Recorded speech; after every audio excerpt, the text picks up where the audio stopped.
మాజీ ముఖ్యమంత్రి చంద్రశేఖరరావు గారితో కలిసి పనిచేసిన సుదీర్ఘమైన అనుభవం కూడా వారికి ఉన్నది. అయితే ఇక్కడ వారు కొన్ని విషయాలు మరి సందర్భంగా గుర్తు లేదో రాలేదో నాకు తెలియదు. వారికి మీ ద్వారా గుర్తు చేయదలుచుకున్నాను. 2011 సంవత్సరంలో శాసనమండలి ఎన్నికలలో భారతీయ జనతా పార్టీ టీఆర్ఎస్ పొత్తు పెట్టుకున్నారు.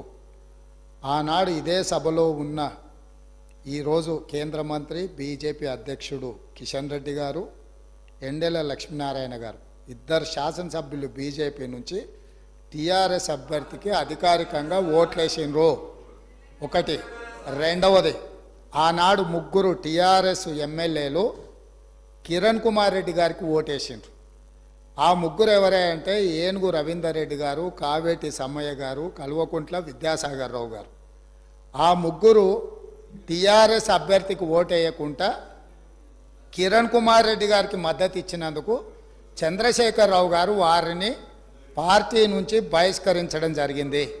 ఆ సందర్భంగా ఎమ్మెల్యేలు ఏం చెప్పిండ్రంటే, అయ్యా మీ అల్లుడు గారే మమ్మల్ని ఇక్కడ ఓటేయమని చెప్తే మేము పోయి అక్కడ ఓటేసినాము, ఓటేయమన్న మీ అల్లుడినేమో ఇంట్లో పెట్టుకున్నావు, మమ్మల్ని పార్టీ నుంచి ఎట్లా బహిష్కరిస్తామని వాళ్ళు మాట్లాడడంతో తిరిగి 2014లో వారికి టికెట్లు ఇవ్వడం జరిగింది. నెంబర్ 1. నెంబర్ 2, 2014 నుంచి 2023 వరకు పార్లమెంటులో ఏ సందర్భం వచ్చినా అధికారికంగా అక్కడ రికార్డులు ఉన్నాయి. కావాలంటే వారి పెద్దలు పోచారం శ్రీనివాసరెడ్డి గారు, నామ నాగేశ్వరరావు గారికో లేకపోతే కేశవరావు గారికో వారు అడిగితే ఎన్ని బిల్లులు వచ్చినప్పుడు లోక్సభలో కానీ రాజ్యసభలో కానీ వారు ఎవరి పక్షాన నిలబడి ఎవరికి మద్దతు పలికినరో అక్కడ సజీవంగా సాక్ష్యాలు ఉంటాయి.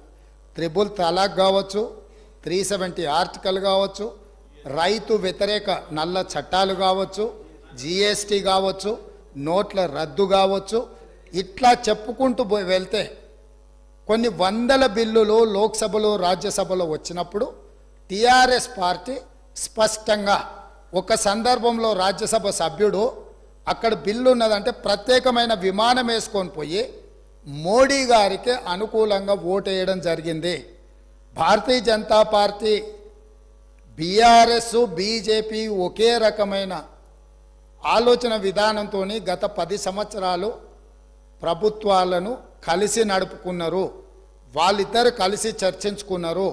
ఇంతెందుకు వాళ్ళ పార్టీ అంతర్గత విషయం ముఖ్యమంత్రి గారిని మార్చాలని ఇక్కడ చాలామంది మాజీ మంత్రులు చంద్రశేఖరరావు గారిని దించేసేయాలి, తారక రామారావు గారిని ముఖ్యమంత్రిని చేయాలని చెప్పి ఆ మంత్రివర్గంలో ఉన్న వాళ్ళే చంద్రశేఖరరావు గారి మీద అవిశ్వాసం ప్రకటించి తారక రామారావు గారిని ముఖ్యమంత్రిని చేయండి అని వాళ్ళు మాట్లాడినరు.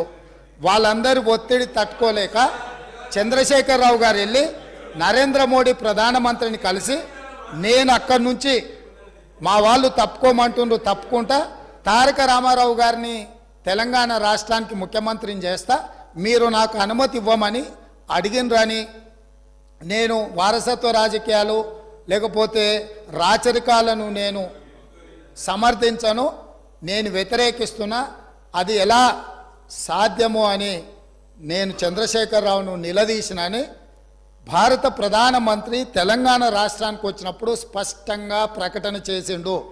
ఇప్పుడు పెద్దలు శ్రీనివాసరెడ్డి గారిని నేను అడుగుతున్నా, మీకు ఎలాంటి సంబంధాలు లేకపోతే, అనుబంధం లేకపోతే, ఆయన అనుమతితోనే మీరు నిర్ణయాలు తీసుకోకపోతే మీ పార్టీ అంతర్గత వ్యవహార ముఖ్యమంత్రిని మార్చుకోవడం అనేది, అట్లాంటి విషయం కూడా మోడీ గారి అనుమతిని అడిగిండ్రంటే మీ బంధం ఫెవికల్ బంధం. ఒకవేళ మీకు కేసీఆర్ గారు చెప్తుండ్రో లేదో వాస్తవాలు ఒక్కసారి ఇప్పుడు నేను చెప్పిన చరిత్రను మొత్తము వారు తెలుసుకోవాల్సిందిగా నేను కోరుతున్నా. మీకు కొన్ని చెప్తాడు, కొన్ని దాస్తాడు. కాబట్టి దాసినై మీకు ఒకవేళ ఎప్పుడైనా అనుమానం వస్తే మీరు ఎప్పుడైనా నన్ను అడగొచ్చు, స్వేచ్ఛగా వచ్చి కలవచ్చు. మిగతా వివరాలన్నీ కూడా నేను మీ దృష్టికి తీసుకొస్తాను.